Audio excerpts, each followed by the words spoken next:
Chicago کے مزدوروں کی جدوجہد کے نتیجے میں جو اوقات کار بنائے گئے ہیں وہ یہ ہیں کہ 8 گھنٹے کام، 8 گھنٹے آرام اور 8 گھنٹے آپ تفریح کریں، کسی ایکٹیویٹی میں جائیں۔ تو بہت بڑا مسئلہ یہ ہے پاکستان میں کہ کوئی سماجی تحفظ حاصل نہیں ہے ورکرز کو، سوشل پروٹیکشن حاصل نہیں ہے۔ سوشل پروٹیکشن کا مطلب یہ ہے، اس میں سمجھتی ہوں کہ کرامت صاحب کا ذاتی طور پہ ان کی قیادت کا ایک بہت بڑا رول ہے۔ پائلر کو آپ کرامت سے الگ نہیں کر سکتے۔ انہوں نے یہ بھی کہا کہ جو اس کا بنیادی حق وہ پورا حق، یعنی کہ ہم محنت کش اس دنیا سے جب اپنا حصہ مانگیں تو وہ باقی کہ ایک دیش نہیں، ایک کھیت نہیں، ہم ساری دنیا میں ہیں۔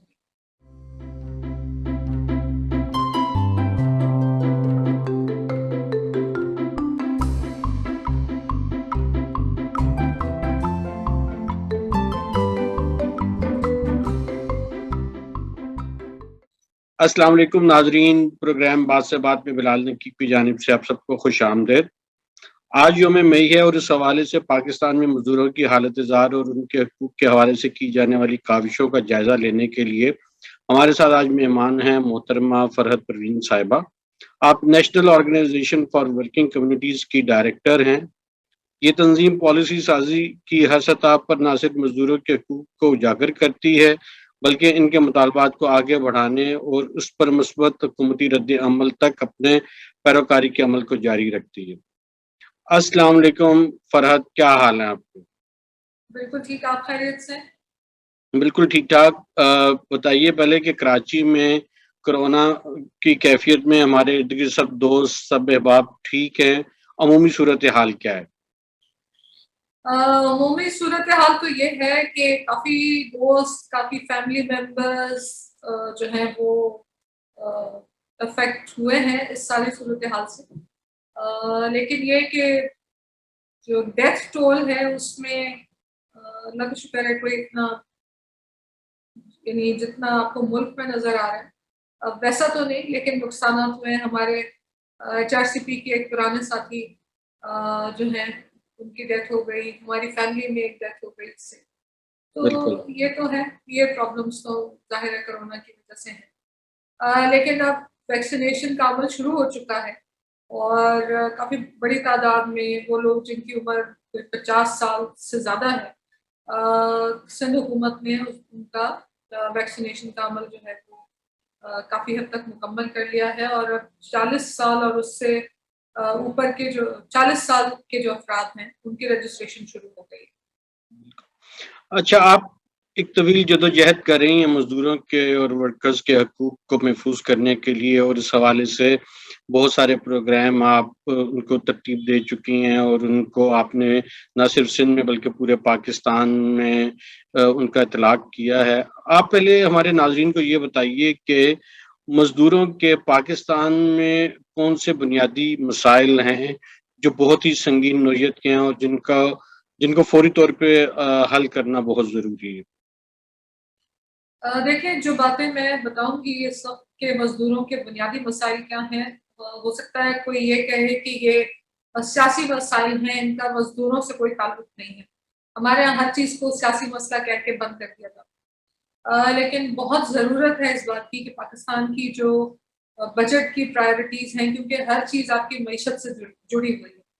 تو جب تک آپ اپنا بجٹ صحیح نہیں کریں گے، بجٹ کی پرائرٹیز کو صحیح نہیں کریں گے، لیبر کے حالات بہتر نہیں ہو سکتے۔ لیبر کا مطلب صرف یہ نہیں ہے کہ مہینے میں انہوں نے کام کیا اور اس کام کے بدلے میں ان کو ایک تنخواہ دے دی گئی۔ منیمم ویج کا ایک قانون موجود ہے، کم از کم اجرت کا ایک قانون موجود ہے پاکستان میں، لیکن ہمارے یہاں ہوتا یہ ہے کہ ہر سال جب بجٹ اناؤنس ہوتا ہے تو اس میں ہم ایک اضافہ جو ہے وہ کر دیتے ہیں کم از کم تنخواہ میں، اور وہ منیمم ویج سب کے لیے منیمم ویج ہو جاتی ہے، جو کہ خلاف قانون ہے۔ اور اگر آپ اس سے زیادہ کی بات کریں، اور حتیٰ کہ اگر آپ اس کی بھی بات کریں، تو پاکستان میں 60% سے زیادہ وہ مزدور ہیں جن کو کم از کم اجرت، جو کہ غیر ہنرمند مزدوروں کی اجرت ہے، وہ بھی نہیں مل رہی ہے، اور اس میں ایک بہت بڑی تعداد عورتوں کی۔ مثال کے طور پہ اگر میں آپ کو آسان لفظوں میں بتاؤں تو اگر اس کو یہ کہنا چاہیے کہ اگر 10 مردوں کو کم از کم اجرت مل رہی ہے تو ہو سکتا ہے کم از کم خواتین میں سے کوئی 40% عورتوں کو وہ کم از کم اجرت مل رہی ہے۔ تو بہت بڑا مسئلہ یہ ہے پاکستان میں کہ کوئی سماجی تحفظ حاصل نہیں ہے ورکرز کو، سوشل پروٹیکشن حاصل نہیں ہے۔ سوشل پروٹیکشن کا مطلب یہ ہے کہ جو آپ کی بنیادی ضرورتیں ہیں، آپ کی خوراک ہے، آپ کا لباس ہے، آپ کا کم از کم اجرت ہے، بے روزگاری کی اجرت ہے، ہاؤسنگ ہے، تعلیم ہے، صحت ہے، یہ چیزیں جو ہیں یہ ورکرز کو حاصل نہیں ہیں۔ اور جب آپ اس کی بات کرتے ہیں تو ہمیں یہ جواب ملتا ہے کہ پاکستان ایک غریب ملک ہے اور یہ سہولت جو ہے یہ سب کو حاصل نہیں ہو سکتی۔ اول تو یہ کہ یہ ایک سہولت نہیں ہے، یہ ایک حق ہے۔ یہ حق اور سہولت میں بہت فرق ہے۔ مطلب یہ فرق ہے کہ اگر ایک شخص جو ہے اس کے لیے 2 روٹیاں جو ہے وہ اس کی ضرورت ہے اور وہ یہ کہے کہ نہیں جی میں نے تو 500 روپے والا برگر کھانا، تو وہ سہولت اس کی مرضی کے مطابق ہو جائے گی، لیکن 2 بنیادی روٹیاں تو ہر ایک کی ضرورت ہے۔ تو سوشل پروٹیکشن جو ہے وہ یہ ہے۔ تو بنیادی چیز جو آپ نے کہی، میری نظر میں جو بنیادی مسئلہ ہے وہ ہماری جو معاشی پرائرٹیز ہیں وہ ہے کہ ہم ملک میں کس چیز پہ خرچ کریں گے اور کیسے خرچ کریں گے، اور اپنی جو ہماری آبادی کا ایک بہت بڑا حصہ ہے جو کہ مزدور ہے، کسان ہیں، جس میں مرد، عورت اور بچے سب شامل ہیں، ٹرانسجنڈر شامل ہیں، ہم ان کی فلاح و بہبود کے لیے کیا کریں گے۔ اور اسی کے ساتھ ساتھ جو ایک بہت بڑا جڑا ہوا مسئلہ ہے وہ یہ ہے کہ حکومت کا یہ کہنا ہے کہ کوئی 6.5 کروڑ لوگ جو ہیں وہ پاکستان میں ورکرز ہیں، جس میں ایک بہت بڑی تعداد عورتوں کی جو ہے وہ اس میں شامل نہیں ہے، اور تقریباً اتنی یا اس سے بھی بڑی تعداد جو ہے وہ انفارمل سیکٹر ورکرز کی ہے، وہ بھی اس میں شامل نہیں ہے۔ یہ بڑے مسائل ہیں میری نظر میں ورکرز۔ اچھا، اس میں اوقات کار کے کیا قوانین ہیں اور اس حوالے سے کیا استحصال ہو رہا ہے مزدوروں کا؟ دیکھیں، اوقات کار تو جو یعنی ہمیں یاد کرنا چاہیے کہ جو شکاگو کے مزدوروں کی جو جدوجہد تھی وہ اوقات کار کے مطابق تھی، حالات کار کو بہتر بنانے کے حوالے سے تھی، اور اس کے مطابق قوانین جو بنائے گئے ہیں اس جدوجہد کے نتیجے میں، شکاگو کے مزدوروں کی جدوجہد کے نتیجے میں جو اوقات کار بنائے گئے ہیں وہ یہ ہیں کہ 8 گھنٹے کام، 8 گھنٹے آرام اور 8 گھنٹے آپ تفریح کریں، کسی ایکٹیویٹی میں جائیں۔ تو یہ 8 گھنٹے کام جو ہے یہ آپ کا بنیادی جس کو کہنا چاہیے اوقات کار۔ 2006 میں جب پرویز مشرف کی حکومت تھی پاکستان میں، جاگرانہ حکومت تھی، انہوں نے کام کے اوقات کار کو 12 گھنٹے کر دیا۔ تو اس وقت عام طور پہ 8 گھنٹے کام نہیں ہوتا ہے، کہیں 9 گھنٹے کام ہوتا ہے، کہیں 10 گھنٹے کام ہوتا ہے، کہیں 12 گھنٹے کام ہوتا ہے۔ 3 شفٹوں کا جو ایک اصول تھا 24 گھنٹے کے دوران، ان فیکٹریوں کے اندر اور ان اداروں میں جہاں راؤنڈ دا کلاک کام ہوتا ہے، پورا دن جہاں کام ہوتا ہے، دن اور رات کام ہوتا ہے، وہاں پر اب 2 شفٹیں ہوتی ہیں، 3 شفٹیں نہیں۔ تو اوقات کار بھی ایک بہت بڑا مسئلہ ہے۔ عام طور پہ لوگوں کو اس کی کوئی الگ سے اجرت نہیں دی جاتی، اور یہ بھی نہیں ہوتا کہ آپ کو جو آپ نے ایکسٹرا گھنٹے کیے ہیں، ایکسٹرا گھنٹے جو آپ نے کام کیا ہے، اس کام کا آپ کو کوئی الگ سے معاوضہ دیا جاتا ہے۔ سول سوسائٹی تنظیمیں اور ان کے جو رہنما ہیں وہ ایک طویل جدوجہد کر رہے ہیں ان مسائل کے حل کے لیے، تو آپ یہ بتائیں کہ کن افراد نے اور کن اداروں نے مزدوروں کے حقوق کے لیے سول سوسائٹی تنظیموں کے پلیٹ فارم سے جدوجہد کی اور اس حوالے سے ان کو کیا کامیابیاں حاصل؟ میری نظر میں تو جو مزدور تنظیمیں ہیں، جو مزدوروں کی یونینز ہیں، ان کو بھی ہمیں سول سوسائٹی کا حصہ یہ سمجھنا چاہیے۔ تو ایک طویل جدوجہد کی ہے بہت ساری ٹریڈ یونینز نے، اور اس میں آپ کو یہ بتانا چاہوں گی کہ 1969 سے پہلے، 1969 سے پہلے پاکستان میں جو تنظیم سازی کا قانون تھا وہ ایک آسان قانون، لیکن اس کے بعد جو ہے ایئر مارشل ریٹائرڈ نور خان صاحب جو پالیسی لے کر آئے، اس کے نتیجے میں ورکرز کی یونینز جو پہلے انڈسٹری کی بنیاد پہ ہوتی تھی، کام کے حوالے سے ہوتی تھی، مثلاً اگر آپ ایک چمڑے کا کام کرنے والے مزدور ہیں، لیدر کا کام کرنے والے مزدور ہیں، تو آپ ایک یونین بنا سکتے ہیں، ایک یونین میں منظم ہو سکتے ہیں، جو کہ دنیا بھر میں ہوتا ہے۔ لیکن اس پالیسی کے نتیجے میں جو نور خان صاحب لے کر آئے، ظاہر ہے ان کا لیبر سے کوئی تعلق نہیں تھا، نہ ہی ان کی کوئی ایکسپرٹیز تھی، تو اس قانون کے ان کے بنائے ہوئے قانون کے نتیجے میں یہ ہو گیا کہ اگر آپ الکرم ٹیکسٹائل میں ہیں، میں نام لے سکتی ہوں کسی فیکٹری کا؟ جی جی جی جی، اگر آپ الکرم ٹیکسٹائل میں ہیں تو آپ صرف الکرم ٹیکسٹائل کی یونین بنا سکتے ہیں، آپ گل احمد کے ساتھ مل کے، گل احمد کے ورکرز کے ساتھ مل کے وہ یونین نہیں بنا سکتے۔ اسی کے ساتھ ساتھ بڑی ایک انٹرسٹنگ بات یہ ہے کہ امپلائرز جو ہیں وہ بھی اپنی یونین بنا سکتے ہیں، اور تمام امپلائرز جو ہے وہ امپلائرز فیڈریشن کے نام سے ایک یونین بنا سکتے ہیں پاکستان کے قانون کے مطابق، اور جو بڑی مضبوط تنظیمیں ہیں اس میں ایک امپلائرز فیڈریشن کی تنظیم بھی شامل ہے۔ لیکن مزدوروں کے الگ الگ پلاٹ لیول یونینز کی وجہ سے مسئلہ یہ ہوا کہ ان کی جو یکجہتی تھی وہ کم ہو گئی، مشرومنگ ہونا شروع ہو گئی بہت ساری یونینز کی، اور جو ورکرز کا اتحاد تھا وہ بہت بری طرح متاثر ہوا۔ اگر آپ تنظیموں کی بات کریں، سول سوسائٹی تنظیموں کی، تو اس میں پائلر کا نام آتا ہے، Pakistan institute of labour education and research کا نام آتا ہے۔ انہوں نے 1982 سے 1982 سے ایک ٹریڈ یونین متحدہ لیبر فیڈریشن کے ساتھ مل کے اس تنظیم کو شروع کیا۔ اس تنظیم کا مقصد صرف یہ نہیں تھا کہ آپ جو ہے صرف جو ہے مزدوروں کو تعلیم و تربیت فراہم کریں، جو کہ ایک بہت اہم بات ہے، میں 2 منٹ اس پہ بھی لینا چاہوں گی کہ مزدوروں کو اپنے قوانین کے بارے میں، اپنے حالات کے بارے میں، ملک کے حالات کے بارے میں بہت اچھی طرح سے پتہ ہونا چاہیے۔ بلکہ پائلر کا ایک بہت بڑا کردار یہ بھی رہا ہے کہ پائلر نے مزدور جو جدوجہد ہے، جو مزدور تحریک ہے، اس کے اندر بھی ایک بہت بڑا کردار ادا کرنے کی کوشش کی ہے، اور کافی حد تک وہ اس میں کامیاب بھی ہے۔ تو پائلر ایک بہت بڑی تنظیم ہے۔ اس کے علاوہ انجمن مزارعین پنجاب کا میں نام، انجمن مزارعین پنجاب جو ہے وہ نام سے ظاہر ہے کہ کسانوں کی تنظیم ہے، اس کا ایک بہت بڑا نام ہے، اور انہوں نے بہت ہی جو ایک جابر فورس ہے اس کے خلاف انہوں نے جدوجہد کی ہے، اور بہت کامیابیاں بھی حاصل کی۔ پھر اس میں نام آتا ہے بانڈڈ لیبر لبریشن فرنٹ۔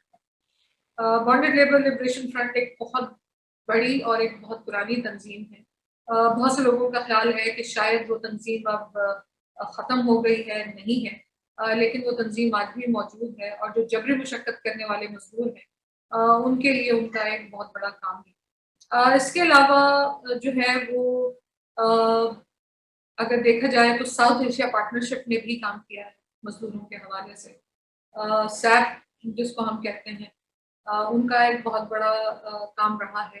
کسانوں کے ساتھ مل کے انہوں نے بھی کام کیا ہے۔ پھر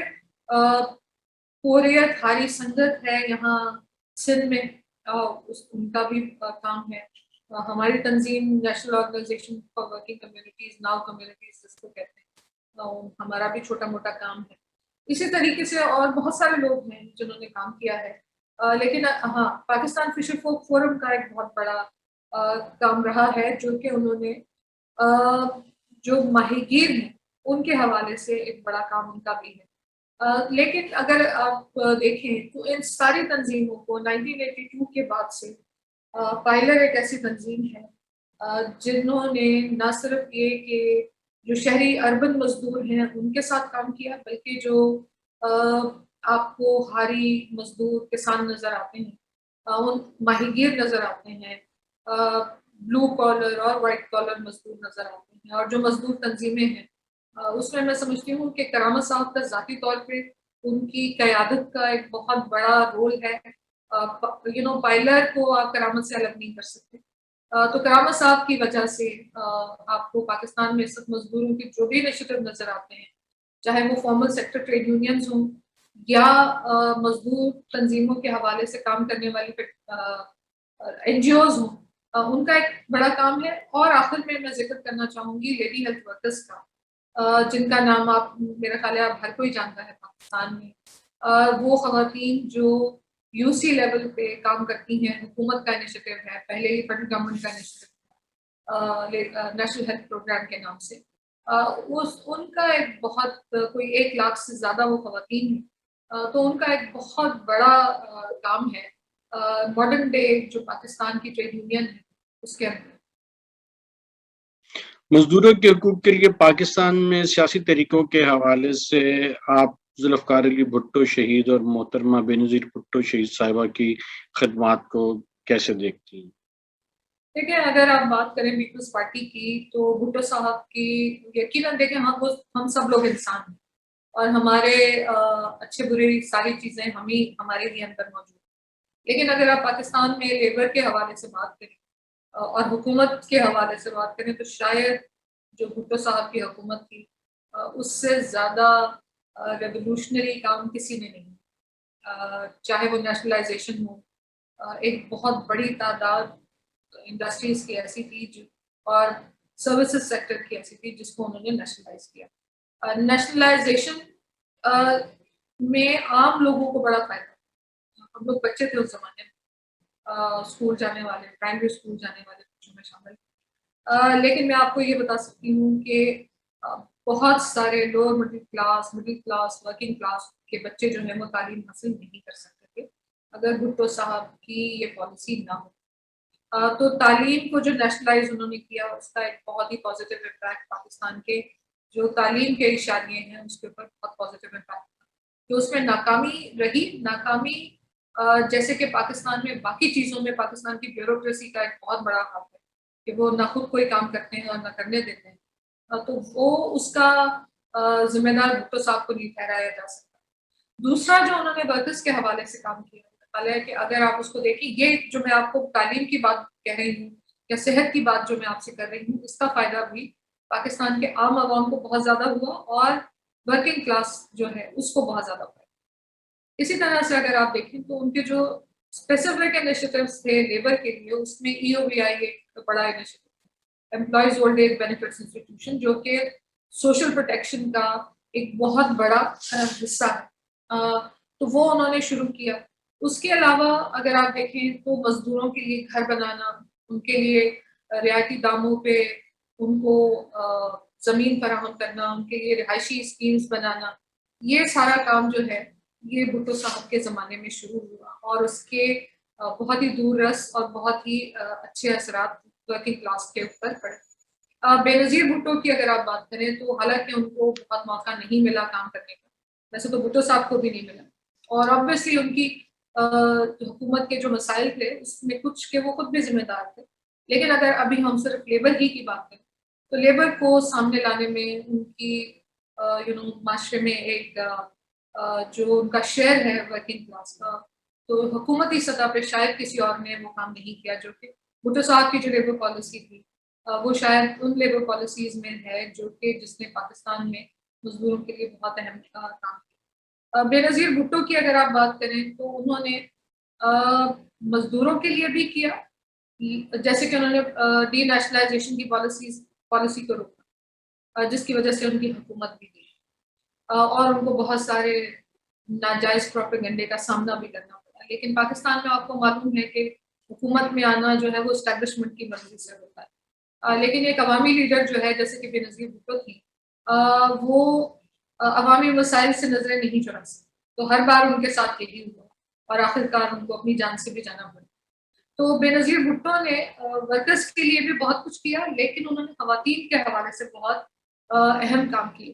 چاہے وہ عورتوں کے لیے الگ تھانے ہوں، چاہے وہ ویمنز بینک ہو، چاہے وہ آپ کا لیڈی ہیلتھ ورکرز کی جو انہوں نے اسکیم شروع کی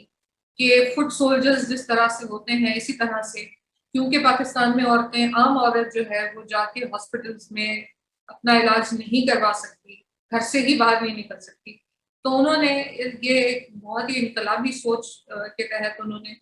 گلی محلوں کی ان عورتوں کا امپاور کیا کہ آپ کو ہی چھوٹی سی تربیت دے کے، ہم تھوڑی سی تربیت دے کے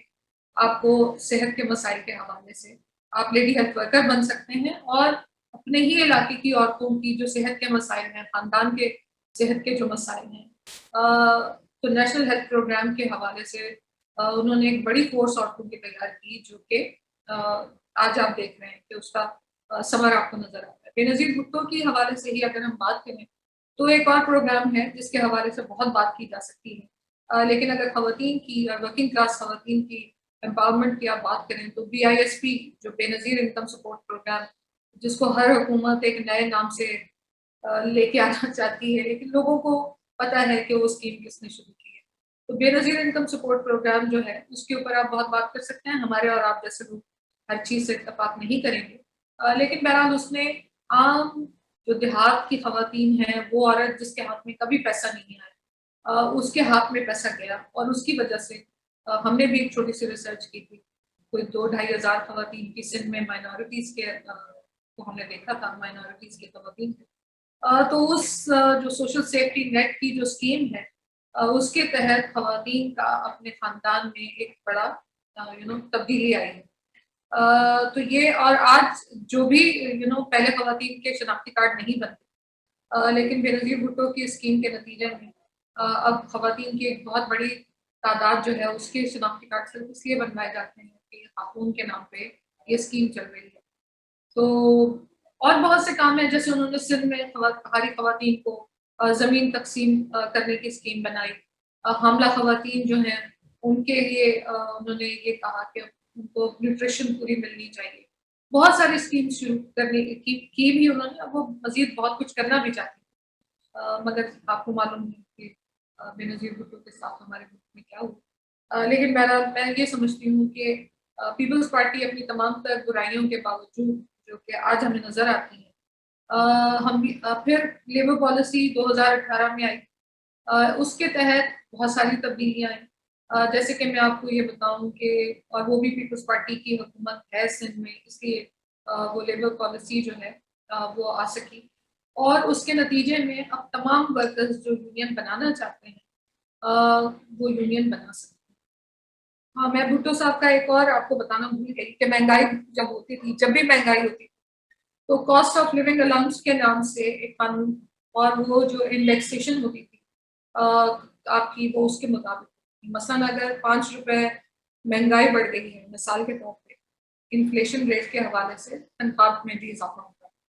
آپ موجودہ حکومت کو کس طرح دیکھتی ہیں کہ وہ مزدور دوست ہے یا اس کی پالیسیاں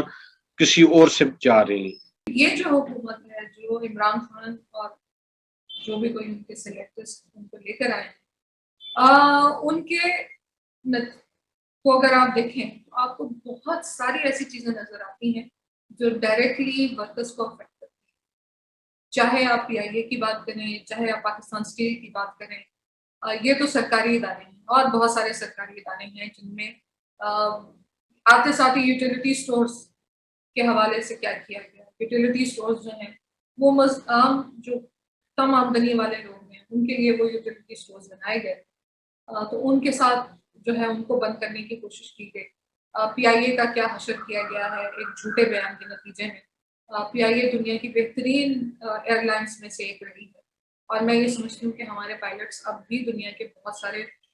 جو ایئر لائنز ہیں ان کا مقابلہ کر سکتے ہیں. انتظامیہ خراب ہے، اور انتظامیہ منسٹری آف ڈیفینس کی ہے، تو ان سے جا کے لوگوں کو پوچھنا چاہیے کہ ان کی کارکردگی کیا ہے. اگر ہائرنگ ہوئی ہے زیادہ بڑی تعداد میں، گنجائش سے زیادہ ہائرنگ ہوئی ہے، تو وہ میں نے اور آپ نے تو نہیں کی، اور نہ ہی وہ پائلٹس نے کی، تو وہ کس نے کی؟ ان کو جواب دینا چاہیے. تو کہنے کا مقصد یہ ہے، یا پاکستان اسٹیل کا جو برا حشر ہے وہ اگر آپ دیکھیں، یہ ساری وہ چیزیں ہیں جو جن پہ ہمیں سوال کرنا چاہیے، اور جس کا پاکستان کی معیشت پہ بہت منفی اثر ہے. تو اس کے علاوہ اگر میں آپ کو ایک کمپیریزن دینا چاہوں گی کہ سندھ حکومت کے ساتھ مل کے، وہ کہ اس پہ بھی بہت زیادہ عمل درآمد نہیں ہو سکا، ایک آرڈیننس بنایا گیا تھا جو کرونا کے حوالے سے، جو بعد میں قانون کی شکل بھی جس نے کہ کرونا کے حوالے سے جو ورکرز متاثر ہو رہے ہیں ان کو سندھ میں اگر وہ ہیں تو ان کو کم سے کم 6 مہینے تک سیلریز جو ہیں وہ ملتی رہیں گی. اس میں کوئی پرابلم نہیں ہوگی، ان کو نکالا نہیں جائے گا، ان کو زیادہ عمر کی بنیاد پہ نہیں نکالا جائے گا، اور بہت سارے اس میں پروویژنس شامل تھے ورکرز کی بہتری کے لیے. امپلائرز کو بہت سارے سپورٹ کیا گیا، ان کو بلا سود قرضے دینے کی بات کی گئی اور دیے بھی گئے. مگر جیسے کہ ہوتا ہے، پیپلز پارٹی بھی اب بے نظیر کی حکومت نہیں ہے، اور پیپلز پارٹی اب بھٹو کی پیپلز پارٹی نہیں ہے، جن کی پارٹی ہے وہ ہم سب جانتے ہیں. تو لیکن دیکھیں وہ ہر طرح کی اسٹریم پیپلز پارٹی میں چل رہی. تو اگر صوبائی حکومت کی بات کریں تو آپ ان سے بہت زیادہ توقعات آپ کو نہیں ہونی چاہیے. لیکن اگر آپ اس کو کمپیئر کریں فیڈرل حکومت سے اور باقی حکومتوں سے تو آپ یہ دیکھ سکتے ہیں کہ عمران اسماعیل صاحب اور پی ٹی آئی کے جو باقی لوگ تھے انہوں نے جو آرڈیننس تھا اس کو عمل کے اوپر سگنیچر نہیں کی جس کے تحت ورکرس کو بہت ساری جو ہے وہ ریلیف ملنا تھا سندھ کے اندر. کہنے کا مقصد یہ ہے کہ جو ہماری فیڈرل گورنمنٹ ہے اب جیسے بے نظیر انکم سپورٹ پروگرام کو انہوں نے احساس پروگرام بنا دیا. حالانکہ بے نظیر انکم سپورٹ پروگرام کو اسمبلی کی طرف سے تحفظ حاصل ہے, آپ اس کا نام نہیں بدل سکتے, لیکن بہرحال وہ نام بدلا. اس کے علاوہ اگر آپ دیکھیں لیکن ایک چیز کی میں ضرور تعریف کروں گی, دیکھیے کہ جہاں تعریف ڈیو ہے وہ ہمیں کرنی چاہیے کہ جو این سی او سی کے تحت جو کرونا کو کنٹین کیا گیا پاکستان میں, ویسے تو جو پھیلایا گیا جو پھیلا اس کے اندر بھی این سی او سی اور جو ہمارے باقی ذمہ داران ہیں ان کا ایک بڑا اہم میرا خیال ہے ذمہ داری ہے, اس کی پھیلنے میں بھی ذمہ داری ہے. لیکن جیسے کنٹین کیا گیا میں سمجھتی ہوں کہ وہ بھی ایک اچھی قابل تعریف بات ہے, ہمیں اس کو بھی دیکھنا چاہیے. لیکن عموماً اگر دیکھا جائے تو پی ٹی آئی کی حکومت جو ہے پاکستان میں جتنے قرضے اس وقت ہیں اور وہ قرضے کس طرح سے لوگوں کی زندگی پہ نیگیٹولی امپیکٹ کرتے ہیں, ہماری جو ریئل انکم ہے اس کو کیسے ہرٹ کرتے ہیں, وہ ایک چیز ہے, اس کو دیکھنا چاہیے. اور دوسرا یہ کہ مہنگائی, ڈائریکٹ مہنگائی جو ہے وہ کتنی زیادہ ہے. ٹیکسیشن آپ ٹیکس لیں, حکومت کا حق ہے کہ وہ ٹیکس لیں, لیکن پھر حکومت کا فرض بھی ہے کہ وہ لوگوں کو سہولیات دیں جو کہ نہیں دی جاتی. اور مہنگائی کو جسٹیفائی نہیں کر سکتے آپ, اتنی شدید مہنگائی اور صرف کھانے پینے کی چیزوں پہ اتنی شدید مہنگائی, کوئی غریب آدمی آج گھر بنانے کا سوچ بھی نہیں سکتا. آپ غریب آدمی کو چھوڑ دیں, آپ کا جو مڈل کلاس طبقہ ہے وہ بھی گھر بنانے کے بارے میں نہیں سوچتا. اتنا زیادہ اسپیکولیشن مارکیٹ کی وجہ سے آپ نے لوگوں کا یہ جو ایک بنیادی مسئلہ ہے رہائش اس کو عام انسان کی پہنچ سے دور کر. اچھا, ادبی تحریکوں میں بھی نمایاں نام نظر آتے ہیں کہ جنہوں نے اپنی شاعری میں اپنی تحریروں میں مزدوروں کے حقوق کی آواز بلند کی, اور وہ اس کا دائرہ کار صرف ملک کی سطح پہ نہیں تھا بلکہ انہوں نے اس خطے کے ممالک میں اپنے پیغام کو پہنچایا. اس میں آپ کیا سمجھتی ہیں کہ کون سے نام زیادہ نمایاں تھے جنہوں نے اپنی تحریروں سے مزدوروں کے حقوق کو جلا بخشی؟ دیکھیں اگر آج کل دیکھیں تو آپ کو بابا نجمی کا نام نظر آتا ہے, جو پنجابی شاعر. بابا نجمی کی بڑی اچھی نظمیں ہیں خواتین کے حوالے سے, خواتین کارکنوں کے حوالے سے اور کارکنوں کے حوالے سے, کسانوں کے حوالے سے. اس کے علاوہ آپ کو اگر آپ دیکھیں کہ وہ لوگ جنہوں نے بین الاقوامی شہرت حاصل کی اپنے عوام دوست ہونے کی وجہ سے, تو اس میں آپ کو فہمیدہ ریاض کا نام نظر آتا ہے. فہمیدہ ریاض نے کام کرنے والے جو ہیں عورتیں مرد سب کے حوالے سے انہوں نے بھی شاعری کی. حبیب جالب کا نام نظر آتا ہے. حبیب جالب نے اور میں پھر آپ سے وہی بات کروں گی کہ حبیب جالب جیسے لوگ ہم سب کے لیے ایک مشعل راہ کہ وہ انہوں نے صرف یہ نہیں کہا کہ جی مزدور کی تنخواہ بڑھا دو تو بات ختم. انہوں نے یہ بھی کہا کہ جو اس کا بنیادی حق وہ پورا حق, یعنی کہ ہم محنت کش اس دنیا سے جب اپنا حصہ مانگیں تو وہ بات کی کہ ایک دیش نہیں, ایک کھیت نہیں, ہم ساری دنیا میں. تو اب میں تو بلکہ اب یہ کہتی ہوں کہ ہمیں مانگنے والی بات بھی نہیں کرنی چاہیے, ہمیں اب چھیننے والی بات کرنی چاہیے. فیض احمد فیض کا ایک بہت بڑا نام ہے. فیض احمد فیض نے میں سمجھتی ہوں کہ نہ صرف یہ کہ مزدور طبقے کے جو عام مسائل ہیں ان کے حوالے سے بات کی, بلکہ انہوں نے جو خود بھی وہ ٹریڈ یونین میں شامل ہے. پاکستان میں جو پہلے ٹریڈ یونینسٹ رہے ہیں اس میں فیض احمد فیض بھی شامل.